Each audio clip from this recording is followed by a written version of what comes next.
Welcome to this month's edition of Okaloosa Eye on Crime. And first of all, we just want to say a big thank you to everyone who has helped make Emerald Coast Crime Stoppers a very big success in Okaloosa and Walton counties, and we can back that up. That's right. In fact, we do want to share that Emerald Coast Crime Stoppers was recently recognized at a luncheon down in Crystal River by the Florida Association of Crime Stoppers as one of the most productive programs in the state for our population size. So thank you. That's a tribute to not only my board of directors, but to our community as well. No doubt about it. And first up on this show, we'd like your help finding out who's responsible for the armed robbery of a Crestview Taco Bell. Let's go to that one. The City of Crestview Police Department is currently investigating an armed robbery that occurred at the Taco Bell on South Ferdon Boulevard at 1:30 in the morning, February 2nd of 2012. Employees say a black female and a black male entered the business with firearms, demanded money, and the employees' cellular phones. They then took off in an unknown direction of travel with an undetermined amount of money. One of the suspects, described as a black male about 6 feet tall, wearing a pair of gloves, gray hooded jacket, blue shirt,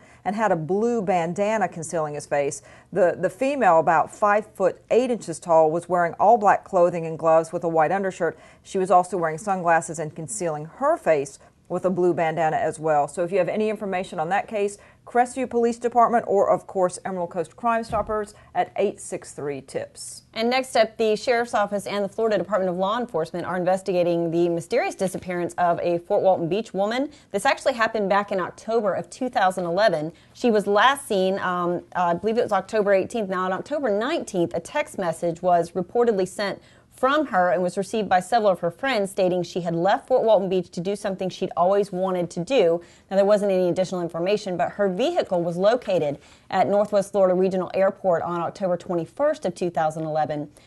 Investigation determined that she did not leave the Fort Walton Beach area by flying or renting a vehicle, and it's also determined that she did not leave the United States. Now, she was actually reported missing by her ex-husband who resides in Kentucky on October 24th, and investigators are urging anyone with information to contact the Okaloosa County Sheriff's Office. Now, a $10,000 reward is being offered for information about her whereabouts, and that's through private donations. She also has a unique tattoo, which you can see here on her right wrist, with the inscriptions, "Pray Without Ceasing." So anybody with information, give us a call.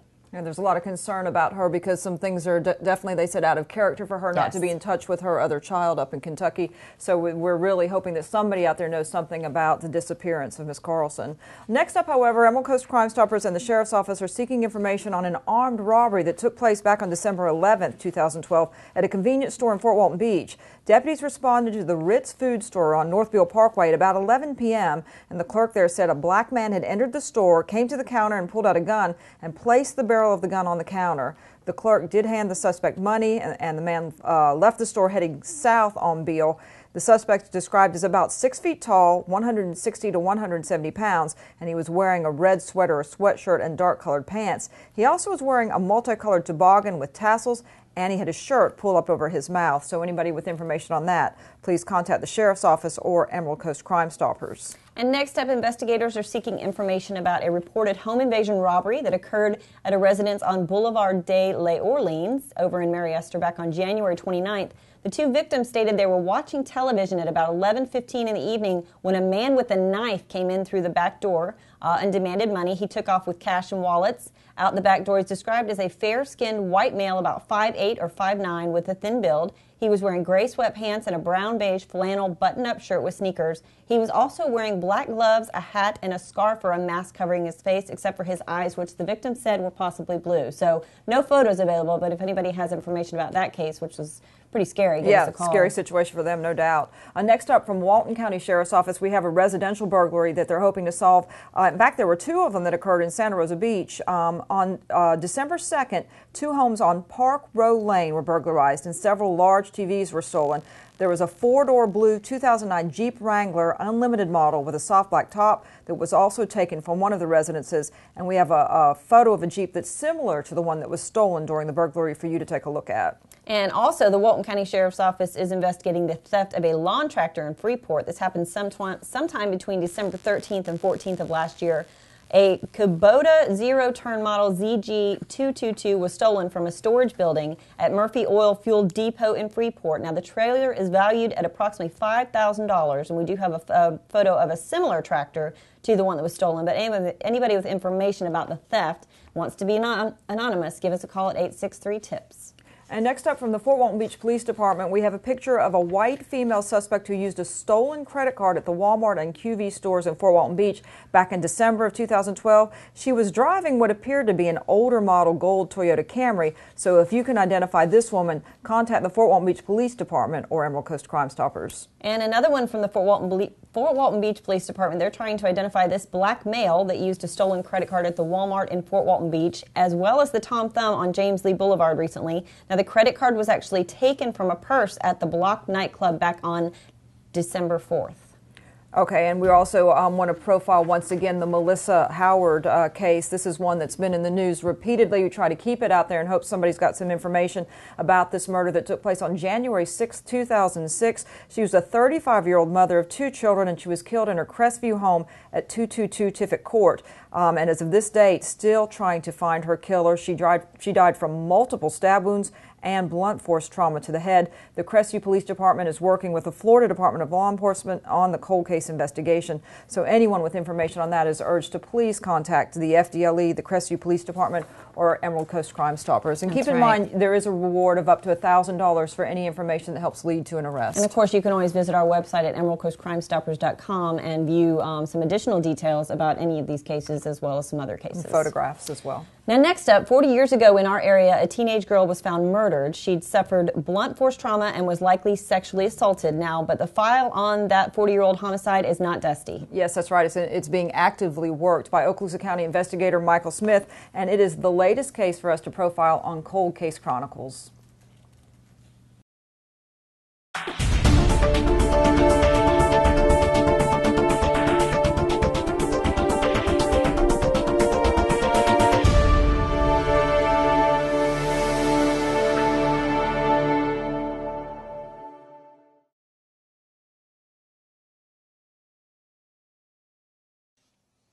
Investigator Michael Smith says 19-year-old Deborah Espy was a quiet, all-American girl, but the Niceville resident's life came to a violent end back on March 12, 1973.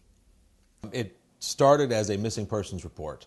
The father of Miss Espy had driven her to college that morning, and she was due home that evening. She never showed up. This was in March of 1973. The father contacted the police department and in turn the sheriff's department, and reported her missing, and just, was frantic, didn't know what had happened to her. And then approximately a month later, in April, there was a military member that was out riding a motorcycle out on the range and came across a shallow grave when actually could see part of her legs protruding up out of the ground. And of course he notified law enforcement that he had found this grave, and they exhumed it, and she was identified through her dental records as Deborah Espy. Deborah died from blunt force trauma to the head. She also had a broken jaw, and investigators suspect she was sexually assaulted. She had been known to hitchhike, but Smith does not think she would have accepted a ride from a stranger. Based on the interviews that I've read so far, she was a pretty shy person, pretty quiet, and would not have gotten into a car with somebody she didn't know. So my personal belief is that it was somebody that she was acquainted with. Smith says the sheriff's office is reanalyzing the evidence in this case and looking for any new leads that the public can provide. If there's anybody that has any information, no matter how old it is, no matter how many times it's been looked at, we'll look at it again. If you have any information on the murder of 19-year-old Deborah Espy of Niceville in March 1973, please contact the Okaloosa County Sheriff's Office at 850-651-7400 or Emerald Coast Crime Stoppers at 850-863-TIPS. For Cold Case Chronicles, I'm Michelle Nicholson. And we want to mention the latest cold case success that the Sheriff's Office has had. That was the 1997 murder of 73-year-old Pluma Bell Sanford. We profiled that case not too long ago, and an arrest has been made in that case. That's right, actually. Since then, 52-year-old Harry Leach of Newsburg, Missouri, has been arrested for that deadly Fort Walton Beach attack. And investigators were actually able to link Leach's DNA to the crime after he submitted DNA last November following an arrest for aggravated assault up in Missouri. Good old DNA coming That's through right. again. Now, that's going to take us right into our first group of suspects on the run that local law enforcement agencies are hoping that you all out there can help locate. First up, we have Christopher Allen Chance, 38-year-old white male wanted for for fraud, burglary, and dealing in stolen property, and Chance was last known to live in Fort Walton Beach. Next up, Winton Darquan Allen, who's 29 years old. He's wanted for felony violation of probation for fraud, failure to return hired property, and driving while license suspended or revoked. Last known to live in Fort Walton Beach. Call Emerald Coast Crime Stoppers if you know where to find 34-year-old Derek Michael Tompkins. He's wanted out of Fort Walton Beach Police Department for aggravated fleeing and eluding and theft. And a new addition to this month's show is Andre Tyshawn Martin, who's 31 years old. He's wanted for violation of probation on the original charges of driving while license suspended, revoked, and grand theft. Last known to live on Landview Drive over in Fort Walton Beach. Warrants out there as well for Brandon Keyshot Armstrong, 26 years old, wanted for felony violation of probation for manufacture and deliver of cocaine with intent to sell, possession of cocaine, and possession of marijuana, that is. Last known address was on Greendale Avenue in Fort Walton Beach. And call 863-TIPS if you know where Aaron Bruce Corley is. He's 29 years old, last known to live in Shalimar. He's wanted for failure to appear for possession of a controlled substance without a prescription and dealing in stolen property. And I'm happy to say that this is probably the last time I'm going to have to mispronounce this name. Michael David Pierpioli, wanted out of Fort Walton Beach for dealing in stolen property, has been located. Always good news. But we're still looking for Mackenzie Perez Harris, also known as Polo, 24-year-old black male. He's a suspect in a Crestview Police Department grand theft investigation. And Geronimo Balon was last known to live in Walton County. He's 42 years old, and he's wanted for failing to appear on charges of felony DUI and driving with a license while suspended or revoked. And the Walton County Sheriff's Office is also looking for Everett Hairston, who's 30 years old. He's wanted for violation of probation on the original charge of grand theft auto. 29-year-old Emmanuel Uribe Martinez, wanted by the Walton County Sheriff's Office for violating probation on charges of resisting an officer with violence and loitering and prowling. And Eric R. Arsenal, last known to live in Walton County, he's wanted for violation of probation on the original charge of grand theft auto. Jerome Williams' last known address was in Walton County. He's 42. He's wanted for violating probation on charges of grand theft, giving a false name to law enforcement, and theft. Next up is 23-year-old James Andrew Dubovy, who is a white male, wanted for violation of probation on the original charge of burglary, theft, and resisting arrest without violence, last known to live in Valparaiso. And last one on this list, Aaron Quincy Ingram, happy to say he'd been wanted for robbery by sudden snatching and knowingly providing false information in a pawn transaction, but Ingram has been located. Now, investigator Ralph Garrett has one of the most gut-wrenching jobs in law enforcement, investigating cases involving the sexual abuse of children. But he also knows it's one of the most critical jobs in law enforcement, trying to protect the innocent and put child molesters behind bars. OCSO Chaplain Larry Carter put together a profile piece that gives us a look at the career of investigator Ralph Garrett.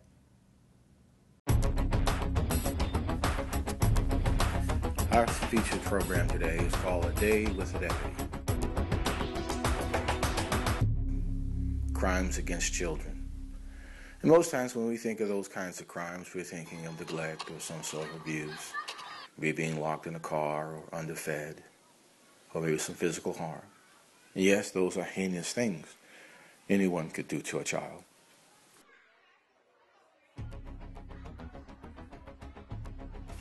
Crimes against children, which entail sexual crimes. It's hard to imagine someone doing something so hideous to an innocent little child. We do have someone who not only has the technical tools, but he can remain the professional even as he wades through this filth. It's Ralph Garrett, investigator, Okaloosa County Sheriff's Office.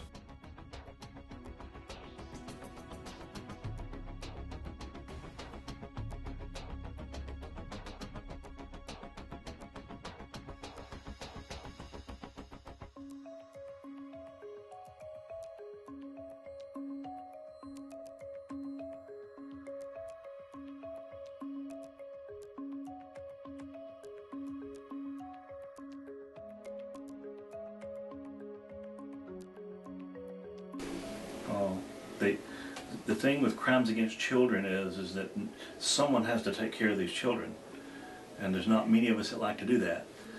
Once I take a case, at the beginning of the case, that child is literally screaming for help. You know, not loudly. You understand what I'm saying? It's you can see it in their eyes. It's a desire, it's a need to help these kids and to put their life back on the right path.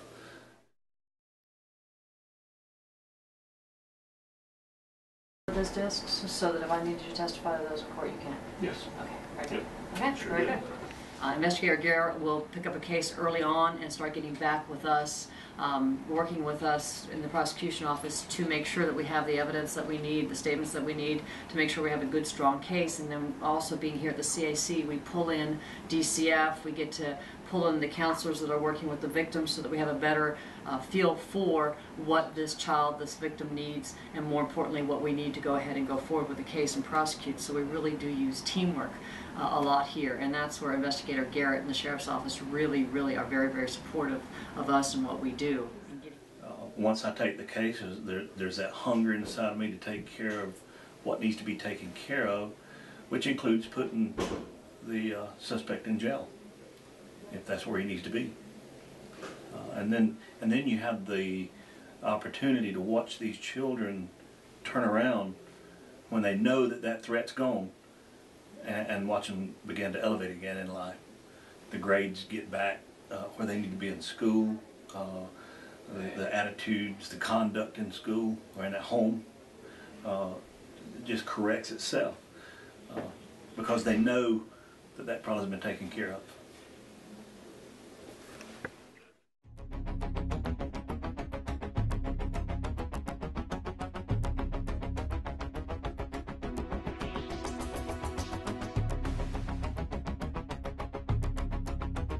Day with a deputy.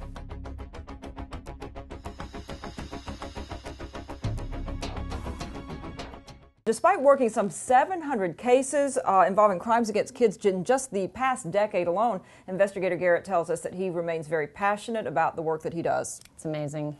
And next up, we want to go straight into our second list of wanted folks. We want to remind you also these folks are wanted as of today's taping date, which is February 26, 2013.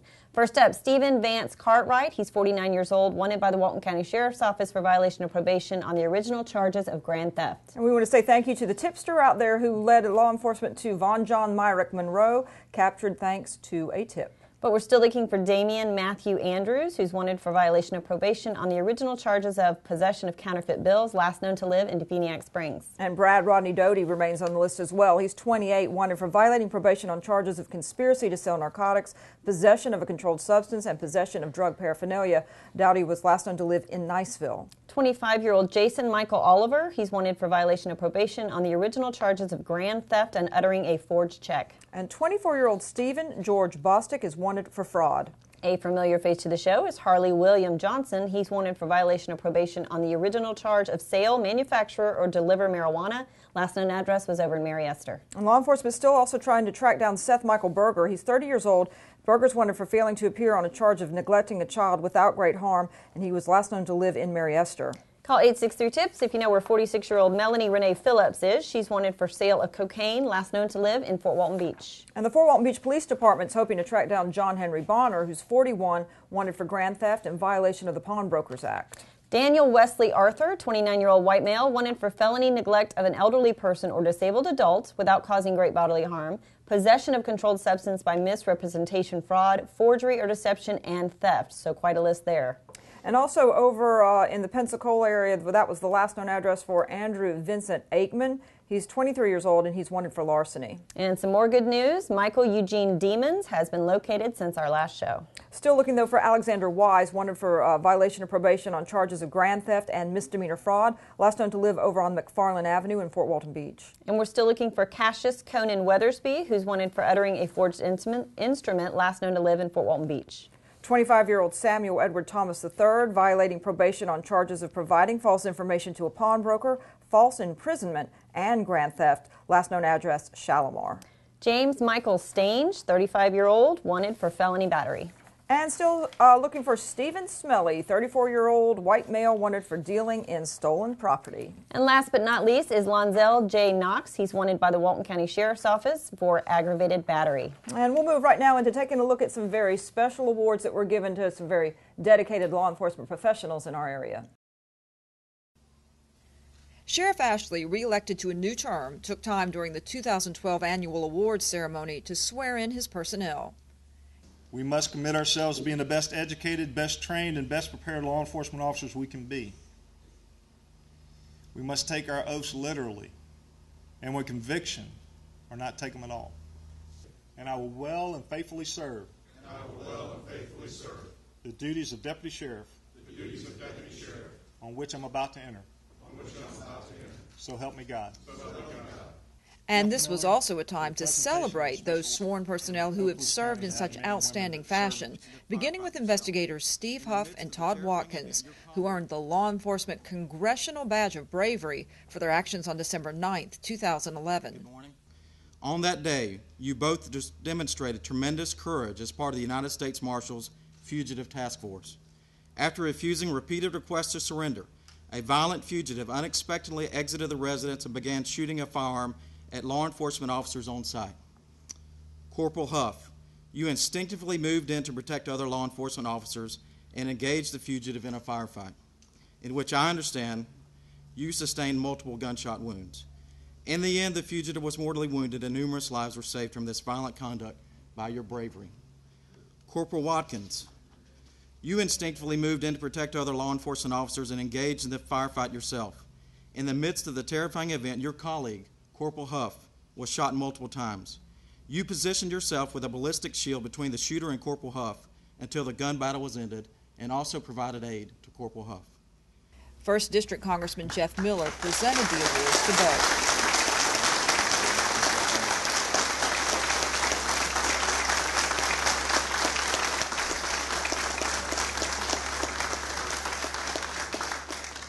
The 2012 Deputy of the Year Award went to Mike Gallagher, who conducted more than 1,200 traffic stops, responded to 110 traffic crashes, helped 63 disabled motorists, and also served warrants, made drug arrests, and showed parents how to correctly install child car seats.